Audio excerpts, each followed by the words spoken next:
আসসালামু আলাইকুম রহমতুল্লাহ। দেশ ও জাতির কল্যাণে ইসলামের স্বার্থে ইসলামের আদর্শ বাস্তবায়নের জন্য এই দেশকে কার হাতে তুলে দিবেন, কার হাতে ইসলাম এবং মানবতা, দেশ জাতি নিরাপদ এবং কারা দেশের কল্যাণে কাজ করবে, এটা জানার জন্য আপনারা সাংবাদিক ইলিয়াস হোসেন ভাইয়ের ভিডিওটা সম্পূর্ণ দেখুন। কারা এই দেশের জন্য নিরাপদ, কারা এই দেশকে ইসলাম এবং মানবতার স্বার্থে এই দেশকে এগিয়ে নিয়ে যাবে, এই দেশ পরিচালনা করবে এবং কারা জাতির সাথে গাদ্দারি করবে না, মুনাফিকি করবে না, এটা দেখার জন্য, এটা বোঝার জন্য আপনার সাংবাদিক ইলিয়াস ভাইয়ের ভিডিওটা দেখুন। কিন্তু আমরা বললে হয়তো দোষ হয়ে যাবে, কিন্তু তাদের লোকই যে চাঞ্চল্যকর তথ্য দিয়েছে সেটা আপনারা দেখলেই বুঝবেন ইনশাআল্লাহ। আসসালামু আলাইকুম রহমতুল্লাহ। এই জামাত ইসলাম আর আওয়ামী লীগের মধ্যে কোনো পার্থক্য নাই।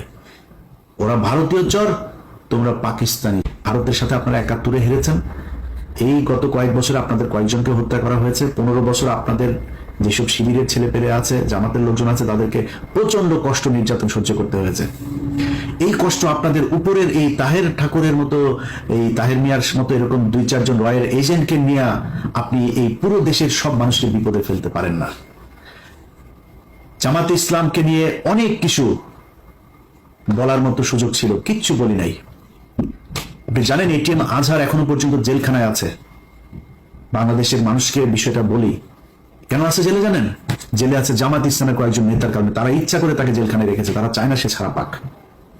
৫ তারিখের পর থেকে এখনো পর্যন্ত জামাত ইসলামের অনেক নেতার বাড়িতে আওয়ামী লীগের লোকজনকে লুকিয়ে রাখা হয়েছে। শিবিরের ছেলে পেলে যায় কিছু কিছু জায়গা থেকে তুলে জোর করে তারপর জামাতের সাথে যুদ্ধ করে তাদেরকে বের করেছে। জামাত ইসলামের সাথে শিবিরের একদম খুব স্পষ্ট কিছু দ্বন্দ্ব, তারা সেই বিষয়গুলো বাইরে আসতে দেয় নাই, কিন্তু সেই দ্বন্দ্বগুলো এখন প্রকাশ পাচ্ছে। জামাত ইসলাম, ইসলামী ছাত্র শিবির থেকে শুরু করে যারা এই দলের সমর্থক কর্মী যারা যেখানে আছেন, আপনারা যদি মনে করেন ভাই সন্তোষ শর্মার মতো লোককে এরকম একটা জায়গায় জায়গা দিয়ে জামাত ইসলাম ভালো কাজ করেছে এবং আপনারা সেটাকে সমর্থন দেবেন, আমার কোনো সমস্যা নাই।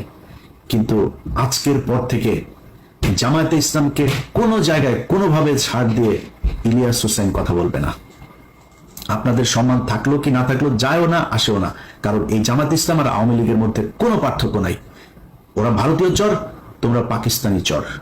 আমরা পাকিস্তানের সাথে প্রচন্ড ভালো সম্পর্ক রাখতে চাই, কিন্তু তুমি পাকিস্তানের হয়ে এই দেশের বিরুদ্ধে, মানুষের বিরুদ্ধে যুদ্ধ করে তারপরে এই দেশে এসে রাজনীতি করবা। রাজনীতি করতে এসে যখন যার দিকে মনে চায় তার পক্ষ হয়ে কাজ করবা, আর তোমার আমরা কোলে তুলা তুলা নাচবো, এটা মনে করার কোনো কারণ নাই।